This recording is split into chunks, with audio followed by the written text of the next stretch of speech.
So hello guys, this is Shubham Goswami from Delhi technological university computer science branch. और आज की इस वीडियो में हम लोग स्पॉट राउंड के बारे में बात करने वाले हैं।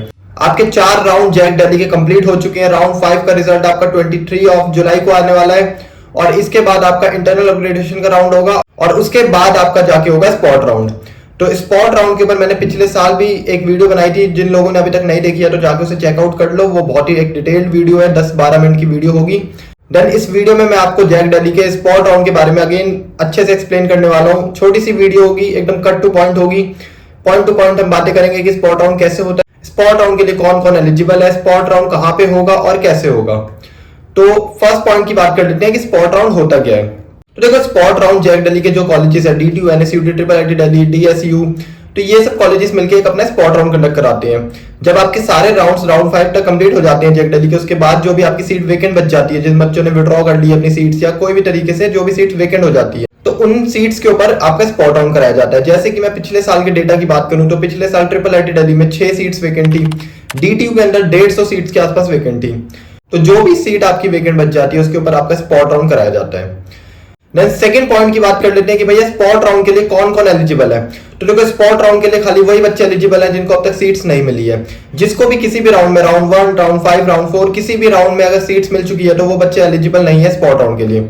आपको स्पॉट राउंड के लिए एलिजिबल होने के लिए आपको अभी तक कोई भी सीट नहीं मिली होनी चाहिए, या अगर आपको स्पॉट राउंड में जाना है तो आपको अपनी सीट को विड्रॉ करना पड़ेगा या अपनी सीट को छोड़ना पड़ेगा। अगर आपने कहीं पे भी अपनी सीट वेरीफाई करवा ली, फिजिकल वेरिफिकेशन कर चुके हो, आपको सीट एक्सेप्ट कर चुके हो, तो आप स्पॉट राउंड के लिए एलिजिबल नहीं हो जब तक कि आप अपनी सीट को विड्रॉ नहीं कर लेते।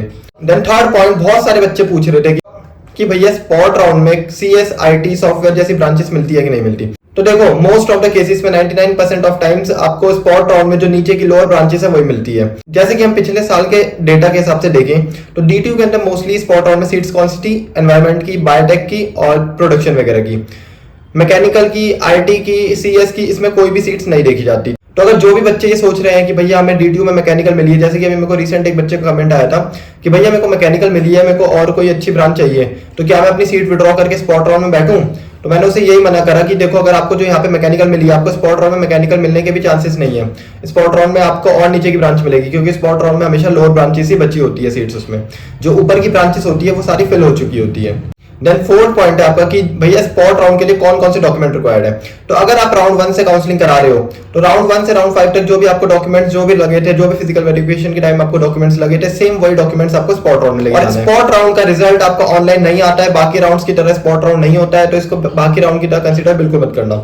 स्पॉट राउंड में आपको पर्टिकुलर अपने कॉलेज में जाना पड़ेगा, DTU के अंदर आपको स्पॉट राउंड में जाना पड़ेगा। फॉर एग्जांपल, अगर आपका DTU में NSUT कहीं पे भी आपका वेन्यू पड़ रहा है स्पॉट राउंड का, जैसे पिछले साल का वेन्यू स्पॉट राउंड का NSUT था, तो आप जो भी आपका वेन्यू होगा वहां पे जाओगे, वहां पे बहुत सारे बच्चे आ रखे होंगे, आपकी कैटेगरी वाइज आपका स्पॉट राउंड होगा।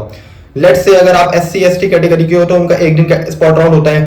देन जो SC ST वालों की सीट जो वेकेंट बच जाती है वो OBC में कन्वर्ट हो जाती है। देन नेक्स्ट डे OBC का स्पॉट राउंड कराया जाता है। देन जो OBC से सीट्स बच जाती है वो जनरल में कन्वर्ट हो जाती है, फिर जनरल वालों को स्पॉट राउंड कराया जाता है नेक्स्ट डे।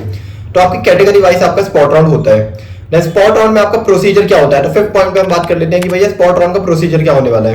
तो स्पॉट राउंड के लिए आपको सबसे पहले अपने वेन्यू में जाना है, जो भी आपका डिसाइडेड होगा वो ब्रोशर आपका आ जाएगा जैक दिल्ली की वेबसाइट पे। फॉर एग्जांपल, अगर आपका वेन्यू आया है DTU, तो DTU में आप BR ऑडिटोरियम में जाओगे, वहां पे आपकी कैटेगरी वाइज बहुत सारे बच्चे बैठे होंगे। देन क्या होगा, आगे जो स्टेज होगा वहां पे स्टेज पे बहुत सारे ऑफिशियल्स बैठे होंगे जैक दिल्ली के, और वो आपका एक एक करके पीछे स्क्रीन लगी होगी, पीछे आपकी स्क्रीन पे रैंक्स दिखा रही होगी। फॉर एग्जाम्पल, रैंक के ब्रैकेट लिखे होंगे कि जिसकी भी 25,000 से 30,000 तक की रैंक है वो फटाफट से स्टेज पे आ जाओ। एंड देन जिसकी सबसे अच्छी रैंक होगी उसको वो सीट्स उसी टाइम हाथों हाथ आपकी वेरिफिकेशन करके दे दी जाती है। और यहाँ पे बहुत इंपॉर्टेंट चीज है, अगर आपके डॉक्यूमेंट एक भी मिसप्लेस्ड है तो आपकी सीट उसी टाइम कैंसिल करके किसी और बच्चे को दे दी जाएगी, क्योंकि स्पॉट राउंड में एट द मोमेंट सीट मिलती है, वहां पे वेट नहीं करा जाता कि आप अगले दिन अपने डॉक्यूमेंट लाके दिखा दो। अगर आपके डॉक्यूमेंट आपके पास नहीं है, एक भी डॉक्यूमेंट आपका मिसप्लेस्ड है, तो आपकी सीट कैंसिल करके आपकी अगली जो रैंक वाले बच्चा है उसे दे दी जाएगी।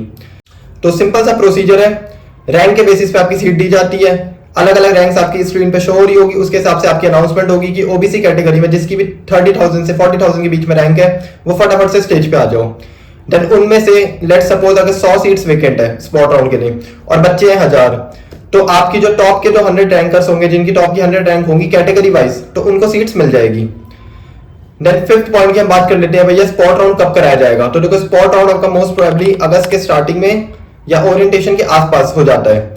जैसे ही आपका इंटरनल अपग्रेडेशन का राउंड 5 के बाद एक आपका इंटरनल अपग्रेडेशन का राउंड होगा ओरिएंटेशन से पहले, देन उसके जस्ट बाद आपका स्पॉट राउंड कंडक्ट कराया जाता है। और पिछले साल तो हमने ये भी देखा था कि DTU में स्पेशल स्पॉट राउंड भी कंडक्ट कराया गया था, जो सीट स्पॉट राउंड के बाद भी वेकेंट बच गई थी। तो इस साल अभी वो अपडेट नहीं आया। इस साल अगर स्पेशल स्पॉट राउंड का DTU में अपडेट आता है तो मैं आपको इस चैनल के थ्रू बता दूंगा। चैनल को सब्सक्राइब करके बेल आइकन को ऑन कर लो। तो आज की इस वीडियो में आई होप आपको स्पॉट राउंड के बारे में पता चल गया होगा कि भैया स्पॉट राउंड क्या होता है, कैसे करवाया जाता है, क्या प्रोसीजर होता है, क्या क्या डॉक्यूमेंट रिक्वायर्ड होते हैं। और नेक्स्ट वीडियो आपको किस टॉपिक पे चाहिए मेरे को फटाफट से कमेंट कर दो। और जोसा की CSAT काउंसलिंग पे भी एक वीडियो आने वाली है, और IPU के जो स्लाइडिंग राउंड्स और जो भी राउंड्स बचे हैं, IPU का जो स्पॉट राउंड होगा, IPU का जो स्पेशल स्पॉट राउंड होगा, उसके ऊपर भी लाइन से वीडियो आने वाली है। तो चैनल को सब्सक्राइब करके बेल आइकन को ऑन कर लो। एंड आगे कॉलेज लाइफ का जो भी स्टफ होगा, जो भी उससे रिलेटेड वीडियोस होगी, सब इस चैनल पे आने वाली है। तो चैनल को सब्सक्राइब करके बेल आइकन को ऑन कर लो। सो मिलते हैं किसी और वीडियो में। Till then bye.